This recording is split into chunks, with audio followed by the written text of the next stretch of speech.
Nicki Minaj was my neighbor. Did growing up on social media contribute towards you turning to alcohol? One Direction was going to move into that house. Have you met Dani? She's famous. That was scary for sure. There were definitely some nights where I was scared to go to sleep in my house.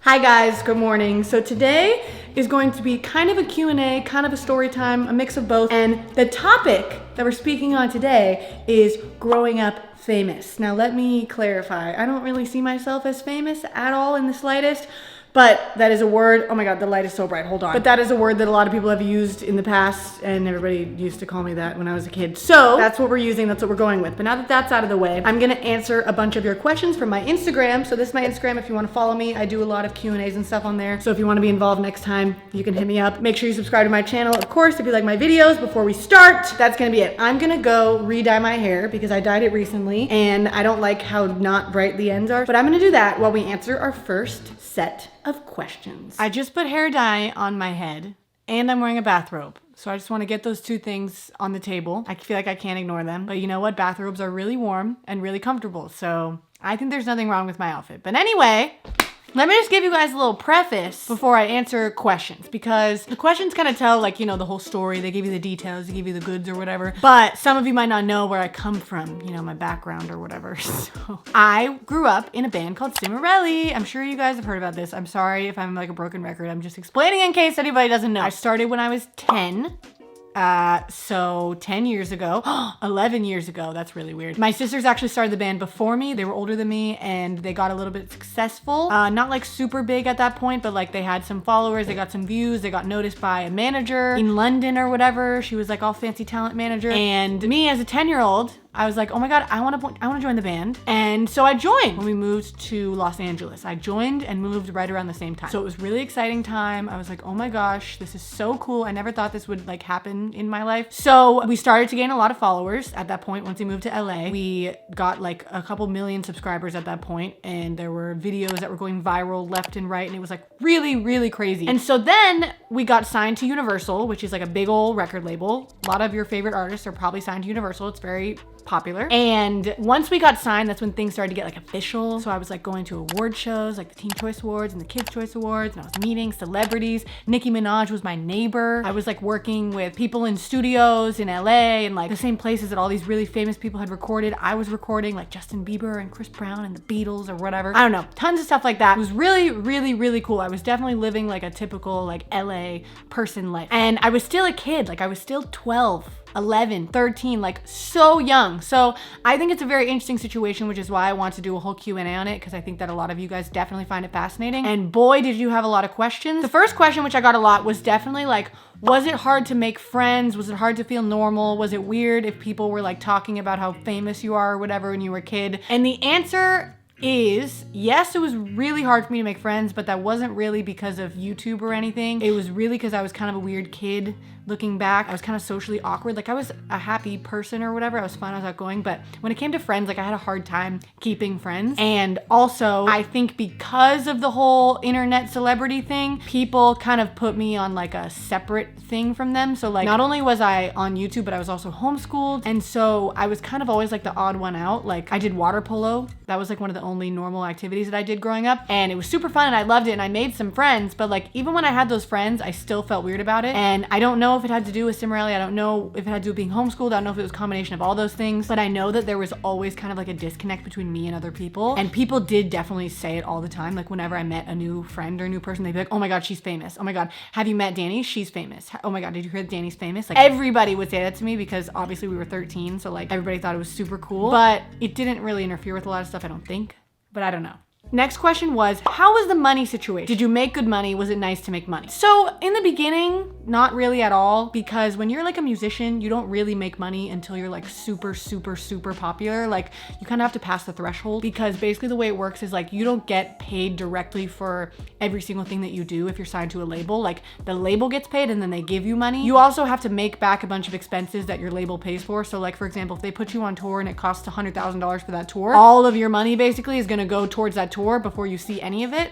So I wasn't like rolling in the dough or anything. I mean, I guess for a 12-year-old I was. And also some people were asking like if I was in control of my money or if my parents took my money or if they were in control of my money or whatever. And my dad was always very responsible with finances, and he always emphasized that I needed to, you know, think of my future and all that. So he set up all kinds of stuff for me, but it was all in my name. So by the time I turned 18, I had like bank accounts and investments and stuff like that he had done for me when I was a kid. And he wasn't taking any of my money or anything like that. And also, fun fact, I thought you guys might find this interesting. There's something called a Coogan account, which is what I had. Basically, there was this actor named something Coogan, I don't know what their name was, and their parents stole all their money. And this was a long time ago. So they made a law called the Coogan law or whatever, where every child, like person in the music business or the acting business or whatever, entertainment industry, has to open a Coogan account and put a certain percentage of their money away into that account. It's required to do that by law, and you have to keep it in there until you're 18. So just in case anybody's parents want to do some shady stuff, they'll have some money when they're 18.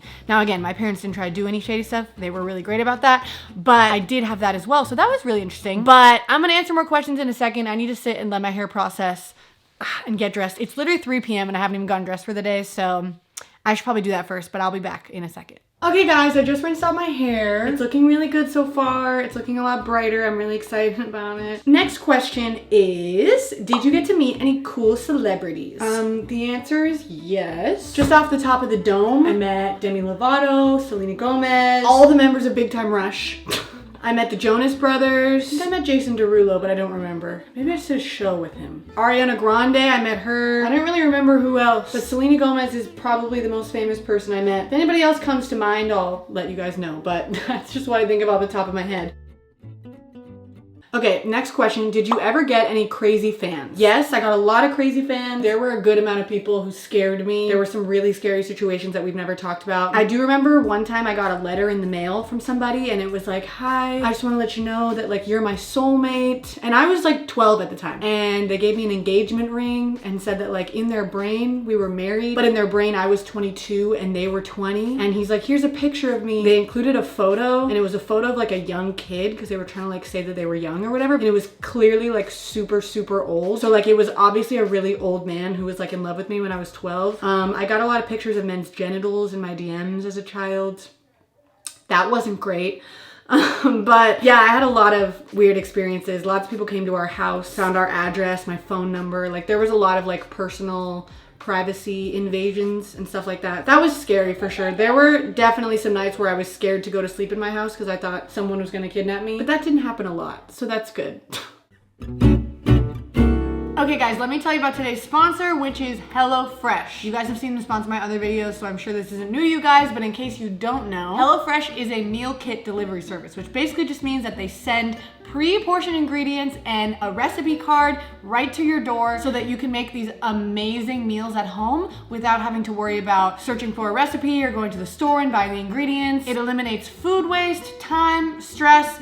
It's amazing, guys. I've talked about this a lot before, but the meals literally taste like a chef made them for you and you make them. Like they send you ingredients for you to cook. And for me, I cannot cook at all. So this is like the perfect thing for me because I never know where to start when it comes to making a good meal. So this makes me feel like I'm a chef because it has everything you could need in the box, and it gives you this recipe card which tells you every step of the way exactly how to make it, and there's new techniques and cooking things and all this stuff that I would never know if I didn't have the card. So it's extremely helpful, and I'm not even kidding. I've never had a bad HelloFresh meal. Every single time I've ever made this, it's been remarkably good, delicious. The meals only take about 30 minutes or so to cook. Like I said before, the ingredients are pre-portioned so you don't have to waste any food. It literally gives you exactly how much you're gonna need for that recipe, so even if it's a random ingredient that you wouldn't normally buy, it doesn't have to go to waste because they only give you as much as you need. And if you really like the meal, you can order it again for the next week and you can keep getting it as many times as you want. It's also super customizable to your needs, so you can change the delivery days,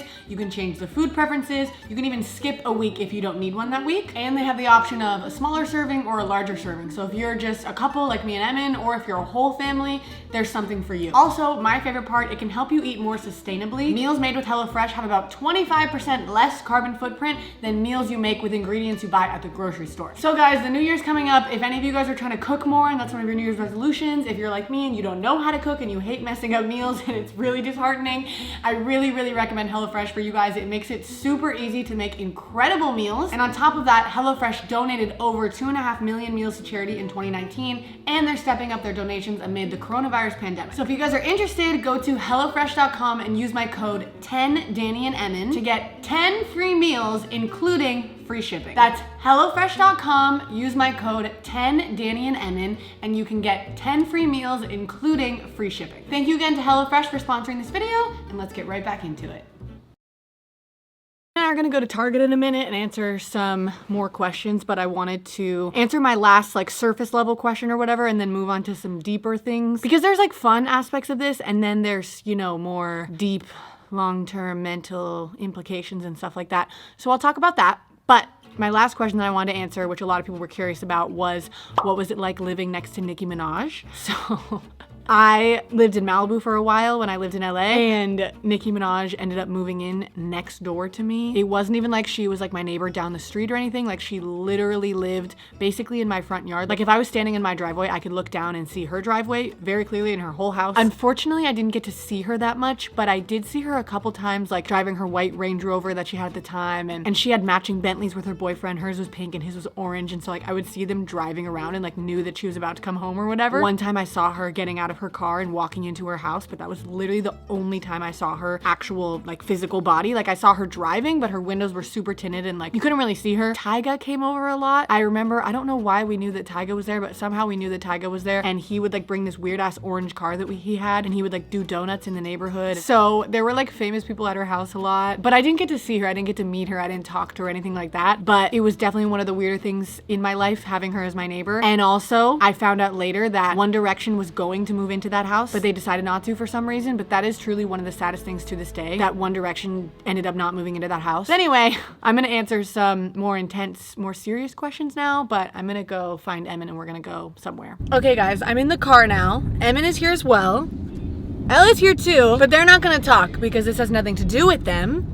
Sorry, that was mean. I was joking. First question. Did growing up on social media contribute towards you turning to alcohol? Dun dun dun. If you saw my Truth About My Past video, you know that I had a bit of a party phase, a bit of a wild child phase when I was like 17. I don't really know if being in the band contributed to that. Maybe because it like made me feel less normal, and part of me like drinking and stuff was trying to fit in. So maybe if I felt a little bit more normal and like confident in myself, then I wouldn't have done all that stuff. Next question is, how do you think it affected you long term? Looking back, the biggest things that it affected were probably my self-esteem, because I had like, you know, comparison issues with my sisters. People were always like pitting us against each other. So I think that that definitely contributed to my self-esteem in the long run. And I think that I have pretty low self-esteem right now, and I have for a long time. I'm still working on that. And I think that if I maybe didn't have so much negativity, you know, being thrown into my ears from the internet, I probably wouldn't have had as much of an issue with that. So yeah, there's that. Also, I think the biggest negative effect of it was like my mindset in life. I think that I already came from like a pretty privileged background or whatever, but growing up with that situation and like having tons of followers or whatever from when you're literally a child definitely made me think of the world in a way that it was not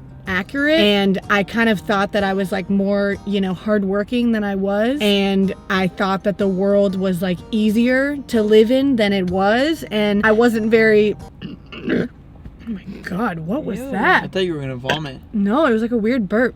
Anyway, I definitely wasn't as sympathetic towards people as I should have been. Now that I've grown out of all of that, I'm realizing all the flaws in my mindset, and that like I've never really had any hardships in life except like, you know, emotional. Like I've never really gone through anything real that most people go through, and I haven't had to work for pretty much anything that I have.